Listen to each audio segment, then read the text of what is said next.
that Jesus is not God. Then somebody asked me, who is Jesus? From the crowd. Maybe a Muslim, but he asked me, who is Jesus? I was preaching he is not God, but the question, who is he? To know who is he, I read the entire Quran once again. 114 chapters, 6,666 verses in Quran. When I read it, the name of Prophet Muhammad I found in Quran 4 places, but the name of Jesus I found 25 places. There itself I was little confused. Why Quran giving more preference for Jesus? And second thing, I could not see any woman's name in Quran. Prophet Muhammad's mother name or wife's name or children name, no. In the Quran there is only one woman name I found, Maryam, the mother of Jesus. No other woman name. And in the Holy Quran chapter 3, the name of the chapter is Family of Maryam. And the Holy Quran chapter 19, the name of the chapter itself is Maryam. One chapter is Maryam. So I was very curious to know why this Quran says all these things. About Maryam, Holy Quran chapter 3 verses 34 onwards says that Mary was born without original sin. She never committed any sin in her life. She was ever virgin. Quran chapter 50 verses 23 says that she went to heaven with a physical body. Even the assumption is written in Holy Quran. And then about Jesus, when I read chapter 3 verses 45 to 55 verses, there are 10 points which Quran makes about Jesus. The first in Quran says Kalimatullah, the Arabic word which means word of God. And the second thing Ruhullah, which means Spirit of God. And the third is Isa al-Masih, which means Jesus Christ. So Quran gives the name for Jesus, Word of God, Spirit of God, Jesus Christ. And then Quran says that Jesus spoke when he was very small, like 2 days old after his birth. He began to speak. Quran says that Jesus created a live bird with mud. He took some mud, formed a bird, when he breathed it into it became a live bird. So I think that he can give life. He gave life to a mud, clay. And then Quran says that Jesus cured a man born blind and a man with leukoderma, leprosy, etc. Continuously Quran says that Jesus gave life to dead people. Jesus went to heaven, he is still alive and he will come again. When I saw all these things in Quran, my thinking was what the Quran says about Muhammad. You know, according to Quran, Prophet Muhammad is not the word of God, not the Spirit of God, never spoke when he was 2 days old, never created any bird with mud, never cured any sick people, never raised any dead people. He himself died. And according to Islam, he is not alive and he will not come back. So there is a lot of difference between these two prophets. I don't call Jesus as God, you know. My idea was he's a prophet, but he's a prophet greater than Muhammad. So one day I went to my teacher, the one who taught me 10 years in Arabic college, and I asked him, teacher, how did God created the universe? Then he said God created the universe through the word. Through the word. Then my question, word is creator or creation? Must clear it. My question, whether the word of God is creator or creation. Quran says Jesus is word of God.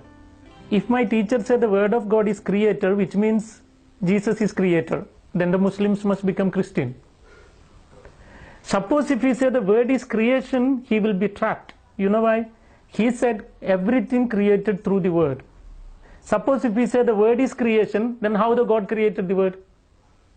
Wow. So he cannot say the word is creator, cannot say the word is creation. So he was quite angry. He pushed me out of his room and said, word is not the creator, not the creation. You get out from me, he said. If you see things so clearly, why don't all Muslims convert to Christianity? Why don't they accept this? They say the word is creation. They try to prove. They say the word is not the creator, not the creation, but not God. Not God.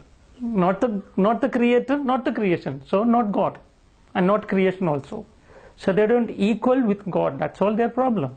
So then when he said that, I told my teacher, word is not the creator, not the creation. That is why Christian says word is son of God. Then he told me, if there is a son for God, I must show him the wife of God. Without wife, no chance for having a son. Then I showed a portion from the Quran. Quran says that God can see without eyes. God can talk without tongue. God can hear without ears. It's written in Quran. I said, if that is the case, he can have a child without a wife. So there we have a big argument. And you know, at the end what I did, I took my Quran, kept on my chest, and I said, Allah, tell me what should I do? Because your Quran says Jesus is still alive, Muhammad is no more. You tell me whom should I accept. After my prayer, I opened Quran. I didn't ask anyone. I asked only to my Allah. When I opened Quran, I saw chapter 10, verse 94. You know what Quran says? فَإِن كُنْتُمْ فِي شَكٍّ مِّمَّا أَنزَلْنَا إِلَيْكَ فَاسْأَلِ الَّذِينَ يَقْرَؤُونَ الْكِتَابَ مِنْ قَبْلِكَ لَقَدْ جَاءَكَ الْحَقُّ. If you have any doubt in this Quran which I gave to you, go and read the Bible, or ask the people, those who read the Bible. The truth is already revealed in that. So if you ask me who made me Christian, it's not any fathers, it's not any sisters, it's not any bishops, it's not any cardinal, it's not even Pope. But the Holy Quran converted me to Christianity. So after seeing this, I decided to study Bible, and I went to a retreat center called the Divine Retreat Center. That's in India. We have a 7 languages retreat.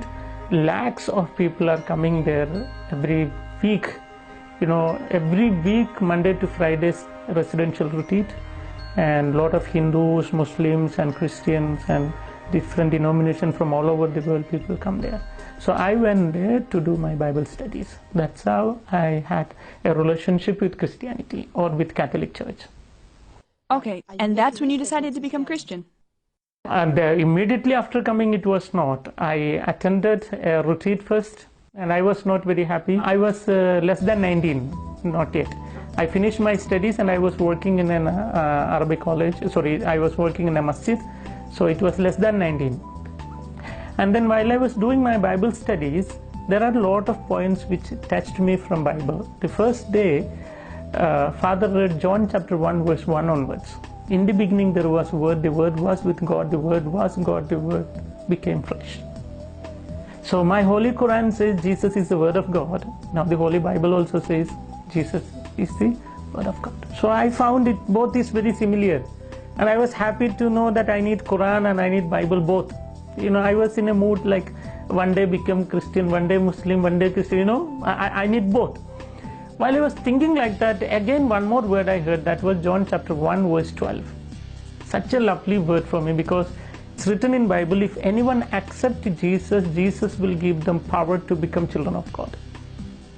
In all the verses of the Quran, Allah calls the human beings slaves, and Allah is master.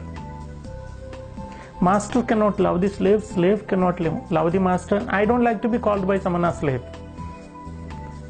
Quran says you are my slave. But when I heard John chapter 1 verse 12, it says, if you believe in Jesus, Jesus will give you power to become children of God. So immediately I said, I need Jesus because I want to be a child of God. There I began to call my God Daddy. Till then I never knew that I can call God Daddy. You know, Jesus taught a prayer in Aramaic language, Abun Doshmayo, our God who art in heaven. Abun he called. In Arabic language, Abun means our dad. You know, and if you ask me, I cannot express my joy whenever I call my dad. You know, whenever I call God Dad, and whenever I think that the creator of the universe is my dad, I have a kind of joy which I cannot express. It's beyond my, you know, experience cannot explain. Only you can understand by experience. So I really love to call my God Dad. There I decided to accept Jesus. So that's when you made the decision to become a Christian? Yes. And did you tell your family? No. That's where I stayed in Divine, and so many other points touched my life, and I decided to become Christian. By the time I was missing in my home, so my parents thought I will be in my masjid, and the masjid people thought I will be in my house. So when they both communicated, they understood I am not in masjid, not in home. So they searched for me everywhere. They give advertisement in newspaper and the television, etc. Finally they found me in a Catholic retreat center, and one fine day my dad came there, and it was very horrible because he beat me very badly, and there was bleeding from my nose, and I was unconscious. And then he took me home. I don't know how he took me, but somehow he took me home because I was unconscious. When I came in conscious, I was in a small room without any cloth. I was completely naked, and my hands and legs were chained very tight, and I could not even speak because there was chili powder in my mouth, nose, eyes, and you know, wherever the wound was there in my skin, they applied some chili there also for me to get burning. And they did so much because it is written in Quran more than 18 places to fight with the non-believers, and it is written in some places to kill the one who rejects Islam. So my dad is obeying the law of Quran, so he wants to do something. And within few days, they did not give me food or water, and I was dried off. And one day my lift broke, and I was trying to lick little blood to wet my throat. Then my brother came and passed urine in my mouth. They said that's punishment for you to believe in Christ. And then after so many days, like without food or water, my stomach became wrong, and my entire body became weak, and I became like a bone.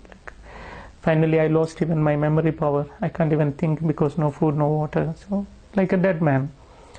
And I don't know how many days, more than 20 days it was there in the room. And one day my dad came to room and he removed my chain, and I was not aware.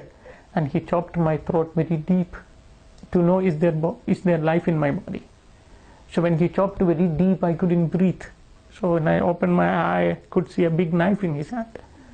So my dad said, it's your last moment, no hope. He said, if you need Allah, I will allow you to leave. If you need Jesus, I will kill you. I know that, when I was in the womb itself, all said I will die. But they loved me so much, and they prayed, and they got the life. And now they want to kill me. So I don't know. And I know my dad well, he will kill me. So when I know that it's my last moment of death, I thought, anyway, Jesus died, but he came back. If I believe in Jesus and I to make it my life, a kind of a joy, it is better to die in Jesus. When I decided, suddenly a light fell on my forehead, a moonlight, something fell on my, and there was a kind of electric shock, something passed throughout my vein. I was so energized, from somewhere the energy flow into my body, and I couldn't control myself. That much energy there was in my bone. I pulled my dad's hand down and I cried out, Jesus! When I cried out, my dad fell on the ground. When he fell, with the knife which he was holding, there was a big wound for his chest. And there was bleeding, and some kind of foam was coming from his mouth, and he was screaming, and all were shocked, my brothers and mom, my sisters, they don't know what's happening. So they thought my dad is already dead, so they took my dad and ran to hospital. When they were running to hospital, they forgot to lock my room from outside. And I was in an energy which I cannot tell you, because I was only born, no food, so many days, more than 20 days, bony, but very energy. So I just came out and wore the dress of my dad. I ran to taxi stand, took a taxi, straight away went to Kota. On the way, the taximan, he was a Christian, so he bought for me some kanji, juice and everything. And